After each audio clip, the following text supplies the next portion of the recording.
Okay, I think that means I'm up. Hi everyone. My name is Jack Hennesberg. I'm the director of the Rockledge Writing Center here at Hunter, and also adjunct faculty in the English department. Uh, and so I wanted to just share with you a little bit about uh, what started off as like a very easy change to my syllabus, which over time has gotten a little more complicated, but it was a really easy change that I made to my syllabus in order to really change the way that I present myself to my students. Uh, Syllabus is, I think, our chance to make our first impression. If you're like me, you probably open your Blackboard shell, before the first day of class, a day before, not a week before, mine is still not open, but a day before. But that means that like by the time students meet you for the first time, they may have already looked at your syllabus, right? So they will, you have given them an impression before you even see their faces or before they even see your face.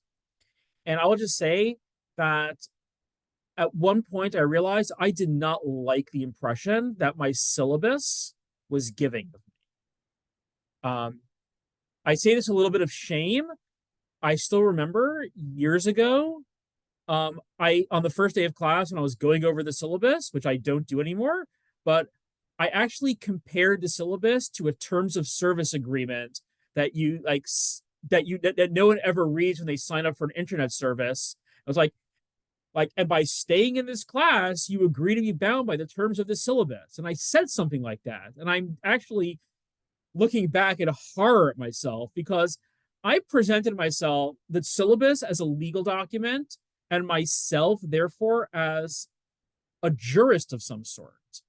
And that the class was transactional in some way. And that I was presenting myself as like the judge or the enforcer of a contract. And that is not how I want to come across. I don't want to be that sage on the stage, and I certainly don't want to be like the judge, sitting in a courtroom. What I prefer is to present myself as, hey, I know something about this subject. I think it's cool. I hope you think it's cool. And if you have any questions, I hope that I can answer them for you. I'm enthusiastic. I want them to be enthusiastic, and I want them to see me as a resource as much as anything else. So if I can just maybe share, I hope that's the right thing I'm sharing. 1 second. Where did I go? So my apologies. So what I do on the first day of class, and I said I don't go over my entire syllabus anymore. I do show them my Blackboard site. I show them where my syllabus is. We talk about what a syllabus is, because I think a lot of students may not realize it. And that's why I prompt them what kind of things are on a syllabus. And I do want them to know that my syllabus, everyone's syllabus, includes certain policies that will differ from instructor to instructor, which is why they need to read it. And then I will just show them where to find it on Blackboard. On my Blackboard site, it's in syllabus and calendar. I will pop open my syllabus. And the major change that I have done to my syllabus, which is very easy, it took me less than 10 minutes the first time I did this, was I changed all my headers to questions. Right? We are required to put information on our syllabus. The first piece of information required is where the class meets and when. And that's a question. Where and when does this class meet? And then it's the same information that I always have. We're required to give them contact information. That's a question now. Who is teaching this class and how do I get in touch with them? Okay, and then here's my information. I always have my little passive aggressive cartoon because I can't get rid of it. I have a course description, but instead of saying course description, it's what is this course about? And then it's my course description. Instead of listing learning goals, what can I expect to get out of this class? It's a question. Everything is a question. And so the syllabus is presented as an FAQ.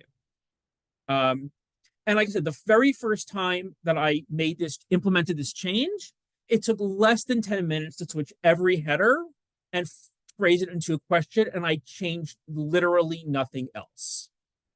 Because the answer to the question was the information that was already there, but I was now reframing it. Over time, I've changed the language of that content to be more readable, I think, to be more friendly and more casual.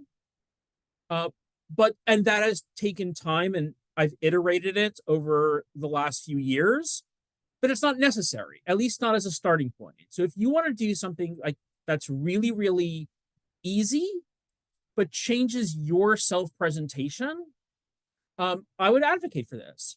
Just stop making statements and start asking questions that you will then answer. And I'll stop sharing because that's it. That's my whole pitch, my whole presentation. And yes, you could absolutely steal my cartoon. I stole the cartoon. I didn't steal it. I cited it. I do have the citation at the bottom. Citation's important. But for me, I'll be very honest. I don't know how many of my students pay attention to the fact that these are now that the syllabus is now in Q&A format. But for me, it's very, very important in terms of my own self-presentation. I am not presenting this information as the jurist. You are taking a class, you have reasonable questions. You want to know who I am, how to get in touch with me, what you're going to learn, what work you'll have to do, how that might be graded.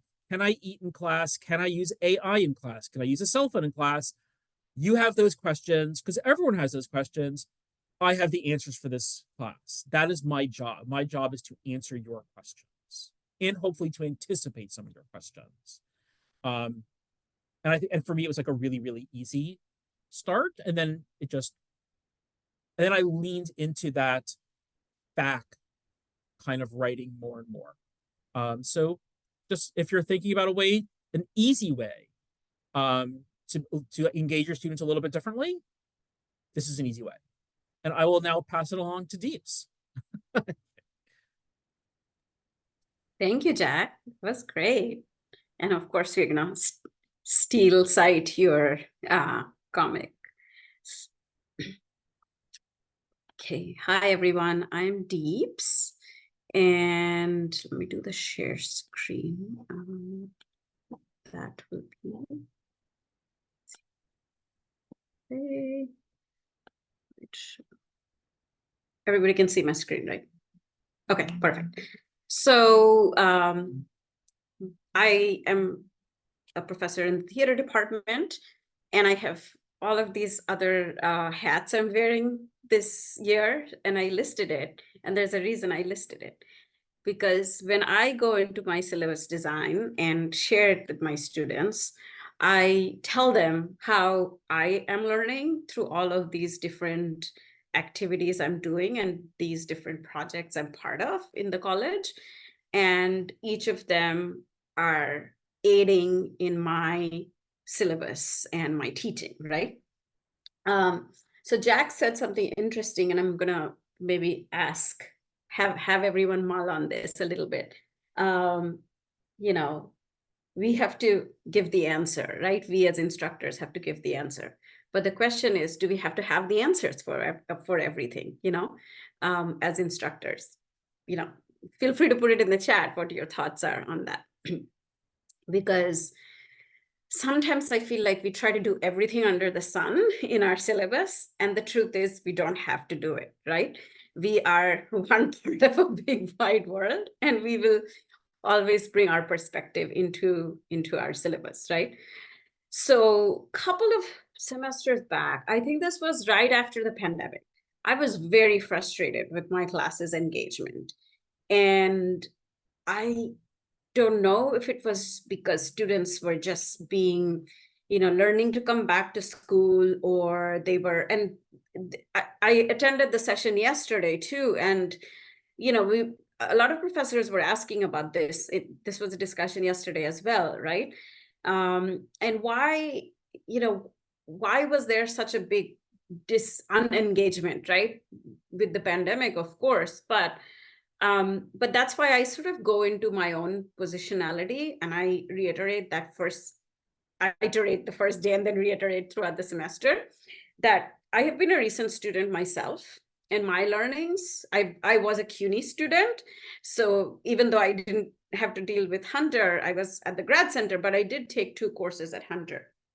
And, you know, I know it's a lot being a student, and I sort of validate that the first day in my class so that students have an understanding that I'm not coming from this place that Jack was talking about, being a juror or, you know, jurist, right? That we are part of the system also, right?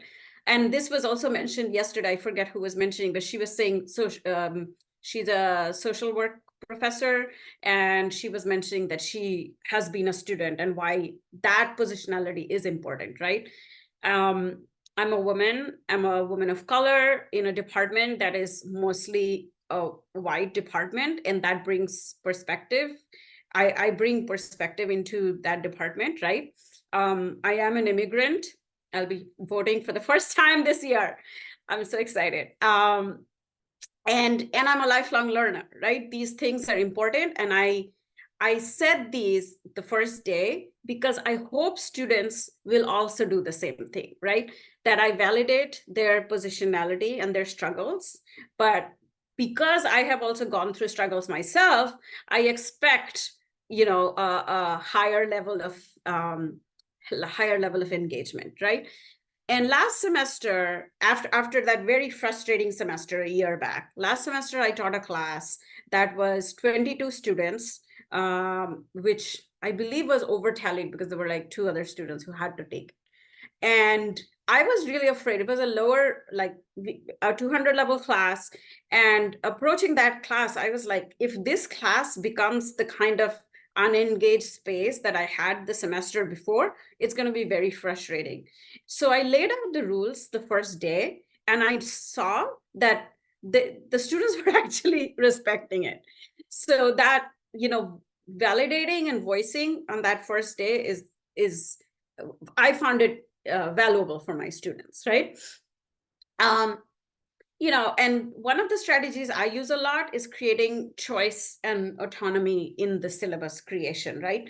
So I'm going to read a little bit about this from Kathy Davidson's book, page 63. She writes about, well, this is Kathy and Christina's. So they write about, they call it an extreme teaching method, right? Co-creating a syllabus means literally inviting your students to choose a problem or a set of questions of their own design to focus on for a class, a segment of a course, or a whole term. Co-creation means embracing the choice in the classroom and asking students to make choices about the content you cover or the policies that influence their grades. For example, what is a fair participation policy that works for every student, including extroverts and introverts, right? This is often a problem in our classrooms because some students are really actively wanting to learn and wanting to voice their, especially in the theater department, because some students are actors and, you know, very confident, and some are very quiet. And Dara was talking about this yesterday too in the arts classes, right? So in my class, for example, how do I do this? One is, if I have them read a play, I have a costume design class where we do 4 projects, and I will have them read a play, but I don't ask them to read one play. This is a partnered project. They can either choose their partners or I partner them with someone. And most often I notice students want me to partner them with someone. And then they read 2 plays. So actually we are gaining more out of that reading for that semester, because instead of reading 4 plays, they're getting to read 5 plays, getting familiar with 5, and then choosing to design one of them. So that's one way to sort of create that autonomy in the class, in the syllabus, right? Another activity I've done, Padlet, there's a whole bunch of Padlet activities coming up next week, but there's a plurality diversity course called Costume, Fashion, and Cultural Studies that I have created. And in that course, we start with these, I'm going to escape from here and show the actual Padlets. So in this course, we have, so this one, 2 years back when we started the class, our clothes, our thoughts. First day icebreaker, what am I wearing that day and why I'm wearing that particular outfit, right? So they write about what they're wearing, because that becomes the easiest point of entry. And then they talk about someone else's, right? So like someone is writing about Yukina's outfit, someone is writing about my outfit, someone is writing about Mariah's outfit. This is a tricky activity though, because if someone is wearing a very popular or like cool outfit, everybody goes and gets attracted towards that look, and there'll be 5-7 posts on Padlet for that particular outfit. But I then use that to point out that how our visual energies go towards something that is striking as opposed to something that is bland, right? But part of our job in aesthetics and design is also sometimes to create something bland, right? So the next semester, for example, I ended up unsharing, sorry. The next semester, I had them not share their faces. I think I was the only one sharing my face. And then I said, just write about your outfit, right? And then there was one student who says, this isn't me, but I'm scared, so I hope this is okay, right? So that open space for that particular student, and introvert obviously for that day, but still analyzing a look and still sort of discussing clothes. And then, you're sort of establishing a modality in which the students can then continue to talk about clothes throughout the semester, right? Going back to my, okay. Lazy school day. And then we come up with themes. So the first semester I created the theme, and then every other semester we have co-created the theme for the class. But this activity also helps us understand how things get archived and how we are creating our own archive through this classroom, right? So there is knowledge within the classroom, and it opens up space for creating that popular kind of cultural archive, right? Teams, right? Teamwork and why we need it. So yesterday I was at a career event, and we were talking about how our education at Hunter, especially the liberal arts education, can go in so many different directions, right? So I make that explicit in my syllabus, and I borrowed this idea from a theater conference we attended a few years back. But the idea that you have to work in teams becomes something so frustrating for some students who are very individual focused, and they do their project management very well as individuals, but not as in groups, right? But I point out different careers that they can head into with a theater degree, right? Art direction, production design, audio, visual, sound technicals, costume, crafts, theater, business managers. And in all of them, I remind them that they will have to do some teamwork and group work and partnered work, right? So it's an industry expectation, not just a classroom expectation. So what we are establishing in a classroom is sort of a cocoon version of what they will experience in real world. So making that explicit also helps students sort of understand why and how, right? And then feed forward assessment. So these two are samples I just pulled up from Blackboard from one of my students. So we were discussing feed forward assessments a couple of semesters back, and there's a fabulous Assert podcast that Julie can probably link. I find that podcast so wonderful. And a lot of the material is from teaching and learning cycles from other universities across the US. And a lot of the scholars talk about how feed forward, like building forward, rather than punitive grading or punitive assessments is valuable, right? So letting students build forward. And one of the ways I've done this is, again, I think over years, this is my 15th year teaching at Hunter. And over the years, there's frustration that gets built up, right? Sometimes the students are very engaged, sometimes they're not, sometimes there's a lot of self-doubt. You know, my class requires some amount of drawing. A lot of students come and say, I can't draw, right? And so this particular example is from a student. This was their first project, right? So I didn't give them too many tools. I used this project as a sort of assessment project to see where they are with that first project. So once I see that first project, which is done within the first 3 weeks of the semester, then I provide a whole bunch of tools of how to draw and how to visualize better, right? So the second project really is a project where they build all these skills, right? So there is, what am I forgetting the word, but where you like build on top, scaffold. So they can scaffold on top of each other, right? Different skills. And then by the time we got to the third, or I think this was the third project, right around Thanksgiving, students were doing this project. By the time the same student gets to the third project, the same student has a lot more nuance in the choices they're making, you know, and for non-design faculty in this room, it may not make a lot of sense to just look at these two photos, but in terms of presentation, in terms of choice, in terms of communicating that choice, the student has improved immensely from the beginning of the semester to the end, to the third project in the semester. So feeding forward, giving feedback in a positive, constructive, and scaffolded way helps students grow through the semester, right? And then I tell them that my expectation is that by the time they get to the fourth and final project, I expect a project that is similar to what I would do myself, right? So I want them to be able to communicate, to be able to do research in a nuanced way, and to be able to explain that to a team, right? And then what else do I have? Okay, this is my last slide.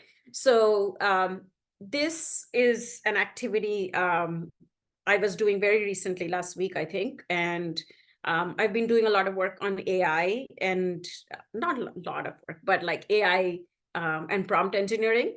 And I use Adobe Firefly, one of the visual AI models that we have through CUNY.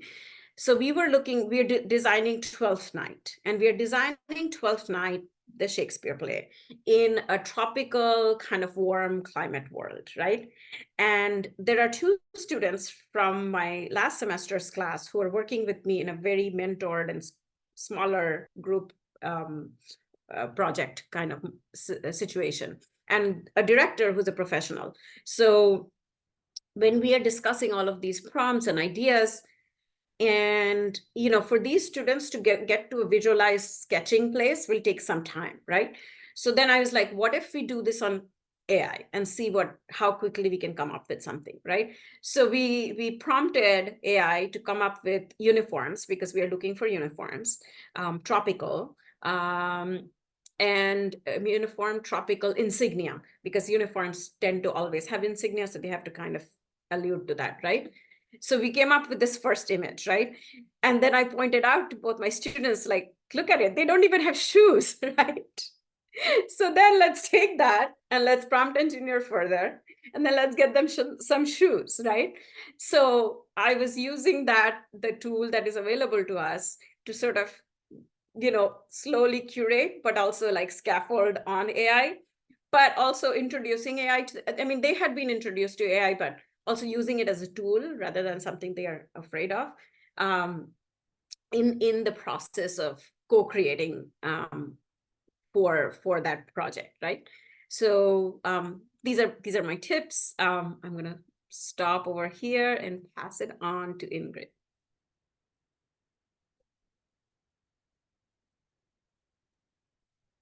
Hi, everyone. All right, so let me...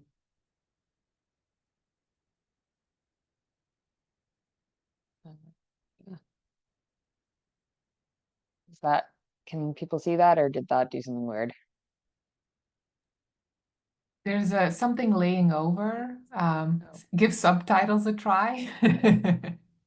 This would work fine too, if that's Here, let me, yeah. 1 second.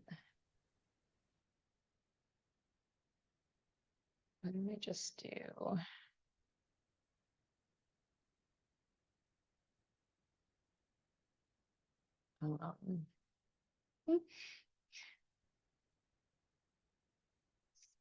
Sorry, 1 second. I'm just gonna do the little custom screen. Perfect. How's that? Is that good? Yes. Okay. So today I'm gonna talk about office hours, which is something that I feel I'm so lonely in my office hours. I'm always so lonely in my office hours, and I want my students to come see me. And so I'm going to talk a little bit about some of the things that I'm doing to try to get more students into office hours, why I think that's important, and then some of the other ways that other people have tried to do that, and just kind of give us all something to think about, and maybe some ways, some easy ways to incorporate more inclusivity into our office hours here at the start of the semester. So one of the things that I think is a big problem with office hours is I think office hours has sort of a perception problem. So a lot of people have no idea what office hours are. And so I think that that's something that we need to be explicitly telling our students at the beginning of the semester.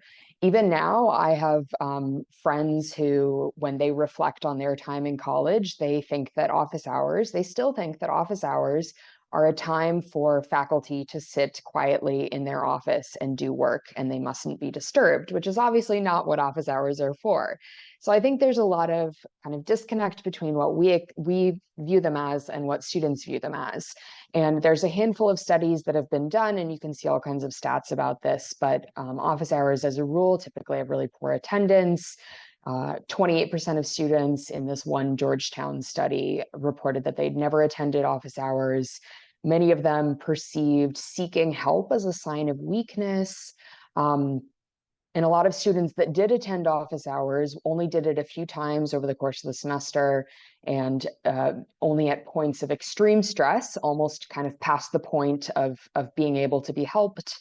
And again, a lot of them viewed it as something that was only for struggling students. So I think that this is something that we can improve upon, and we can make students feel more like, welcome in office hours to come and see you before this becomes an issue. And another problem that office hours have accessibility. So timing, there's often time conflicts. There's hesitancy towards scheduling by appointments. I think Zoom is awesome, and it makes office hours much more accessible. It makes one-on-one meetings much more accessible. But oftentimes, and I am guilty of this myself, I include in my syllabus, these are my office hours, or on Zoom by appointment. And if I am already a struggling student, the last thing I'm going to do is email a professor asking them if I can inconvenience them and meet with them over Zoom. So office hours could be a little bit more accessible, but Zoom is a really nice accessibility tool. The physical office space can be very intimidating to some students. And so these are kind of the things that I'm going to talk about today. I think it's really important that we fix this. I think that office hours are a really important time for students to feel included in a learning community, because that's what we're all building in these classrooms. So it's much easier to learn the names of your students if they're coming into your office hours. It's much easier to make them feel a sense of belonging in the classroom. And for a lot of these really big classes, I'm teaching a 450 plus person class this semester. And so the way that I'm going to be interacting with most of those students is just in office hours. So kind of a sense of inclusion, I think, is important. And then also on a very kind of career-oriented scale, this is one of the ways that students are building a ability to network while they're in university. So this is a professionalism opportunity. So an opportunity for students to learn how to network and vocalize those challenges that they're experiencing and seek feedback. And it also creating a space where multiple students can come and engage with these problems that they're encountering at the same time enables a lot of kind of peer-to-peer interaction. So if you're teaching classes that don't have discussion sections or lab sections, maybe they're not getting that in any other way besides office hours. So I think this is also really important. So, all right, so there's a lot of problems here. So one of the solutions that I have been toying with and that I'm employing this semester is a language solution. So ditching the term office hours altogether and instead transitioning to something like visiting hours or student hours. I'm using student drop-in hours this semester, Q&A hours. I think also for the sake of clarifying what that actually means, I think I'm going to use student drop-in hours / office hours to kind of demonstrate, okay, these are the same thing, but make it a little bit more clear that I want students to actually be there. I think another thing that I have come across in reading how faculty at other institutions have tackled this issue is defining a purpose for office hours. So rather than just coming in and saying, what questions do you have points in the semester where the office hours have different kind of guiding questions. So at the beginning of the semester, maybe the first few weeks are meet and greets. It's an opportunity for students to come, introduce themselves. You don't need to have a question. You don't need to have some profound realization based on the course content. You can just come, introduce yourself, that kind of thing. And then having office hour agendas later on in the semester that might parallel some of the major topics in the class. I know that's kind of a bigger ask, but maybe you already have guiding questions at the end of each of your lectures that would be easy enough to just say, office hours this week, we're going to talk about this particular question. I'm trying to make more work for anybody, but maybe repurposing some stuff. I've seen a lot of use of graphics. So this is one example, and there's the source for this at the bottom of this slide, but this is one example of using kind of this engaging graphic to say, okay, at different points in the semester, we've got different structure, and then different purpose. So we greet, we meet, we work, and you can see there's kind of variation in the structure, the duration of these, and then where they're actually meeting, and then a little bit of guidance as to what these office hours are specifically for. So introductions or material, getting to know your fellow classmates. Another thing that you can do is include examples of office hour conversations. And so this is something that I've put on my Blackboard pages where it says, come see me in office hours. These are the types of things we could talk about. We don't need to talk about these, but if you want to discuss any of these questions or use these prompts to get a conversation going, you are more than welcome to. So it could be about research. What kind of research do you do? Can you explain this concept to me? I don't understand this. It's supposed to be this foundational concept. I don't understand it. Can you explain it to me? That can sometimes be something that students stumble with.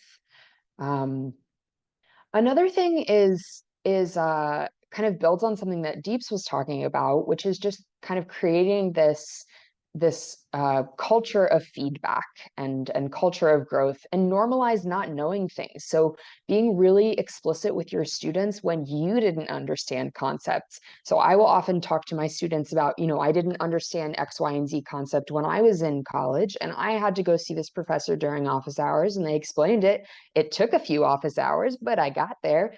And just kind of make it clear that it's okay to not know things, and it's okay to go ask for help. Another thing that I do quite a bit in my classes is I promote kind of self-reflection activities. So we have a lot of assessments built into the class, and make it normal for students to reflect on their own weaknesses and improve on those, and kind of, again, making that normal to be aware of your weaknesses or aware of the things that you don't know and wanting to expand on that.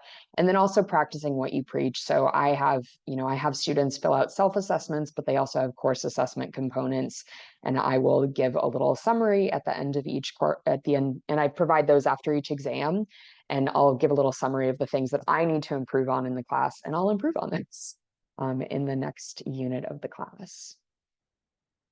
Okay, so then timing issues. So office hours are often on the same day, or could be on the same day that classes meet. I know that we all teach classes on different days.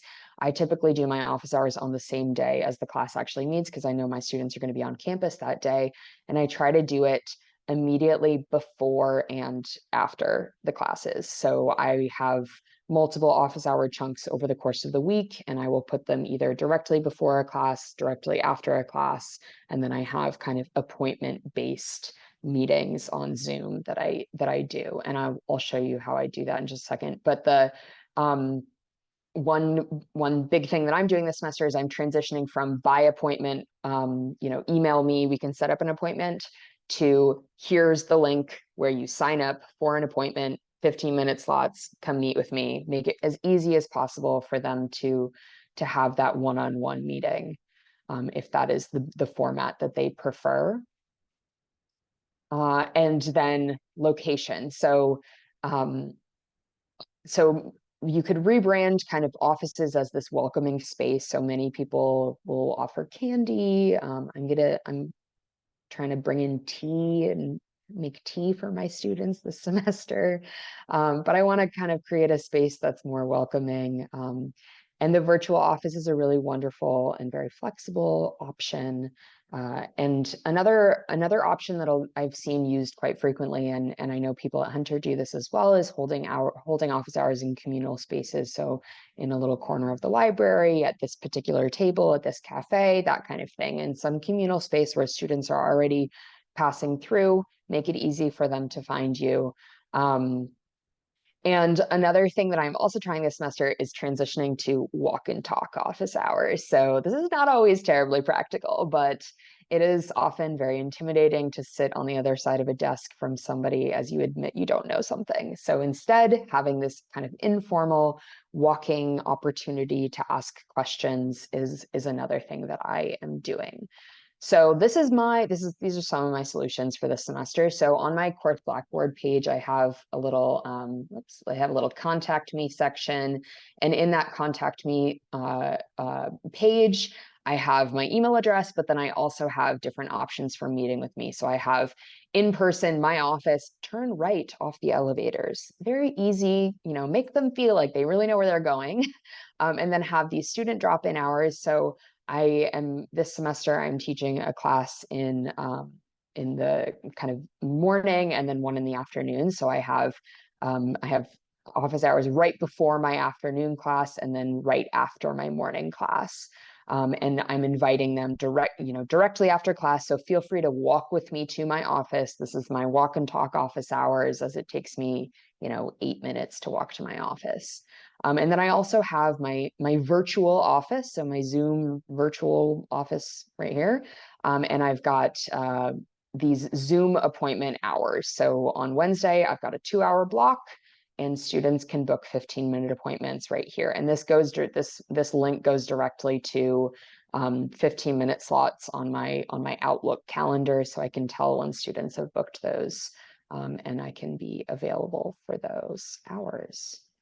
So those are these are some of the resources that I looked at when I was kind of digging into all of this, and none of this is perfect, but I think it's important to be thinking about how we can better help these students feel kind of valued and accepted in these spaces. And a lot of that is just these face-to-face conversations where you say, I'm also learning here, let's learn together, that kind of thing.